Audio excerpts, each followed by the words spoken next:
Gable Steveson returned to wrestling. I hope you guys are following this. I really hope you are. This is one of the great stories. It's one of the great comebacks. And I don't think that Gable will get any headlines or any credit for a comeback because he's 23 years old, right? But he is. He left the sport at 21. He was the Olympic champion. And believe me, I could have a year off. He could be 22 right now. He could have been 21. Don't do that to me. But I know that he was not 21 when he won the Olympics. They called him the youngest ever, which used to be Henry Cejudo. So if he became the youngest ever, he was not of legal age to go into a tavern and sit down. He just wasn't. But he was the Olympic champion. So he ends up signing a multi-million-dollar deal with the WWE, and that cost him his senior year of wrestling. So his senior year ended 6 weeks ago. Now he's telling the rest of the story saying, wait just a minute, I wanted to somebody stopped him.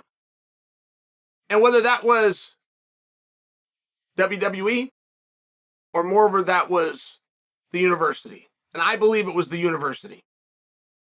Between those two, there's also a third chance that a worker and nobody stopped him. But if, in fact, somebody did, I believe that it must have been them. And the only relevance as to why I say that is because as soon as the NCAA ended, which would have been a far bigger event in terms of exposure, he now doesn't need university's approval.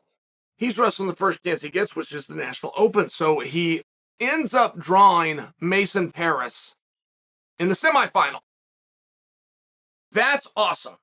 And that's awesome for a couple of reasons. Mason Parris is a world champion. Mason Parris thought this year he was going to wrestle Gable. When I tell you that Gable wanted to come out, Parris thought he was gonna come out. And Parris won the Hodge Trophy, won the NCAA, and he did it by going 33-0. So to put Parris and Gable on the mat together is a huge, or it's going to be a huge answer to the one and only question, which is how much has Gable regressed? We all know you don't get better at something by not doing it. So he did not do something. From the Olympics till yesterday, he did not do it. So we know that he's worse. It just makes sense. But how much worse? Because he was a hell of a lot better. Gable took out in technical fall the defending Olympic champion in the semifinals. You guys that think it was so close that he won the Olympics, you're remembering it wrong.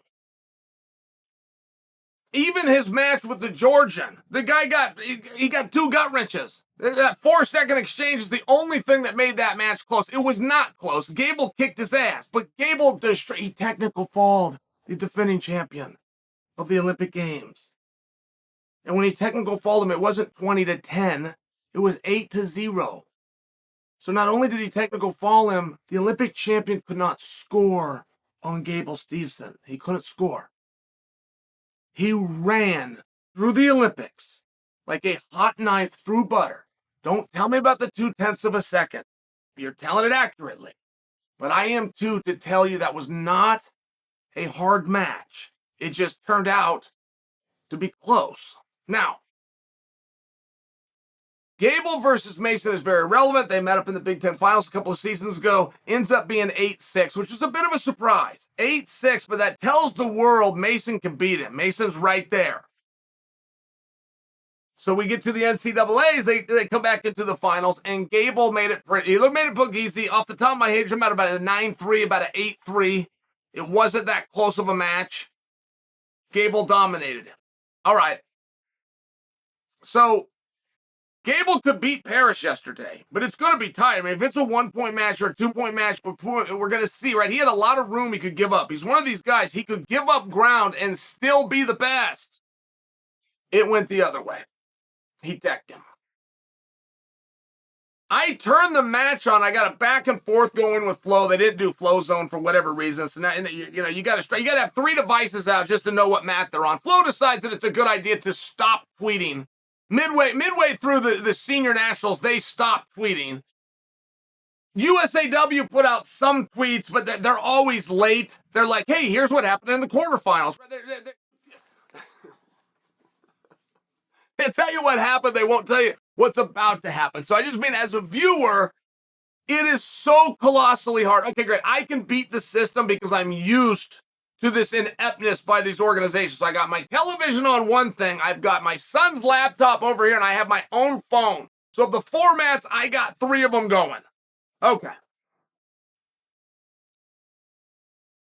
What are we talking about? I've completely lost my train of thought. Gable wrestles Mason. Oh, I know what it was. When I turned into the Gable match, Gable's up 5-0. It's 28 seconds in. I don't know what happened. I haven't seen 28 seconds, but it's 28 seconds and he has 5 points. 5 points over a world champion, 5 points over the Hodge winner, 5 points over a guy who hadn't lost in the last 33 and is the NCAA champion. I mean, the NCAA champion makes you the world champion of college wrestling, just so you understand. Now, I admit, no other country does it, so I'm rigging that term a little bit, but the NFL doesn't let any other countries in either, and they find a way to make that a world championship. So I'm just sharing with you, this is an incredible athlete. We're 28 seconds in. I don't know what happened, but he's down by 5. Well, he ends up being down 11-1. He gets technical foul. Gable's never teched him before. Gable is pulled away. He's pulled away. And it really is a shocking thing to see. It really is. The conversation for the greatest of all time, I mean, that's always one that's up in the air, but there doesn't seem a realistic scenario that Gable will not be a world champion this year. It doesn't seem a realistic scenario that he's not going to potential to be an Olympic champion next year. And there is nothing realistic scenario that says that he can't take more time off and come back again and do it in 28, and he will just simply close the book. The discussion will likely not exist. It's one of those things. It's a very special deal. And before you think that this story is written, on the other side of the bracket sits Gwizdowski, who's got just as many NCAA championships. And he's actually got more world medals. And he's wrestling better than I've ever seen him wrestle. So that match is still to come. It's never over till it's over. But as far as a return to the mat and a question of where is Gable in comparison now to when he left, those questions are answered. And that talent, while he's never beaten Sonnen, he has beaten everyone else.